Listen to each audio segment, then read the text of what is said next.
நேற்று எங்கள் கம்யூனிட்டியில் ஈஸ்டர் எக் ஹண்டிங் வந்து நடக்குதுன்னு சொன்னாங்க 6:30 மாதிரி. ஸோ என் பசங்களையும் கூட்டிகிட்டு போயிருந்தோம். ஆளுக்கு ஒரு பேகும் வந்து கையில் எடுத்துகிட்டு போயிருந்தோம்.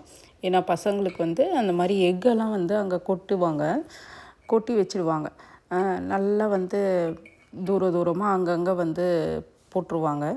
அதை வந்து இந்த மாதிரி ரவுண்டாக ஃபார்ம் பண்ணி கிட்ஸ் எல்லாம் நின்றுட்டுருப்பாங்க. அவங்க ஸ்டார்ட்டுன்னு சொல்லும்போது எல்லாருமே போய் அந்த எக்கு வந்து எடுக்க ஆரம்பிச்சிடுவாங்க. ஸோ பேரண்ட்ஸும் கூட கிட்ஸோட சின்ன கிட்ஸுக்கு வந்து பேரண்ட்ஸும் ஹெல்ப் பண்ணுற மாதிரி தான் இருந்தது. எல்லாம் பொறுக்கி அந்த பேக்கில் அவங்களோட பேக்கில் போடுற மாதிரி இருந்துச்சு. எவ்வளோ வந்து எக் வேணால் பிக் பண்ண முடியுதோ அதெல்லாம் அவங்களுக்கு தான். என் பெரிய பையன் வேறு இடத்துல வந்து எக்கெல்லாம் வந்து பிக் பண்ணிகிட்டு இருந்தான்.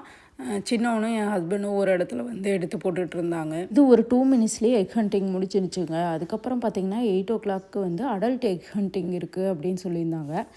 ஸோ அதுக்கு தான் வந்து இவ்வளோ கூட்டம் வந்திருக்கு. அடல்ட் எக் ஹண்டிங் வந்து இதுவரையும் நாங்கள் வந்து ட்ரை பண்ணதே இல்லை.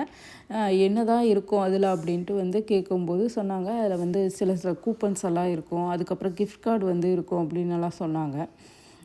நாங்களும் வந்து ட்ரை பண்ணலாமேன்ட்டு என்னால் ஒரு எக்கு தாங்க எடுக்க முடிஞ்சுது. அவ்வளோ வேகமாக எல்லா எக்கையும் மிதிச்சுட்டு அடித்து பிடிச்சி எடுத்துகிட்டு போகிற மாதிரி தான் போனாங்க. என் ஹஸ்பண்ட் கொஞ்சம் எக் வந்து பிக் பண்ணாங்க. அதில் வந்து கூப்பன்ஸ் இருந்தது, ஒரு 2-3 கூப்பன்ஸ் வந்து இருந்தது. அது எல்லாமே எங்களுக்கு தேவையில்லாத கூப்பன்ஸாக இருந்துச்சு. என் ஹஸ்பண்டும் அந்த ராஃபிள் டிக்கெட் மாதிரி அதில் உள்ளே வந்து இருந்ததுங்க எக்குக்குள்ளே. அதெல்லாம் வந்து எடுத்துகிட்டு போயிட்டு க்யூவில் வந்து நிற்கணும்.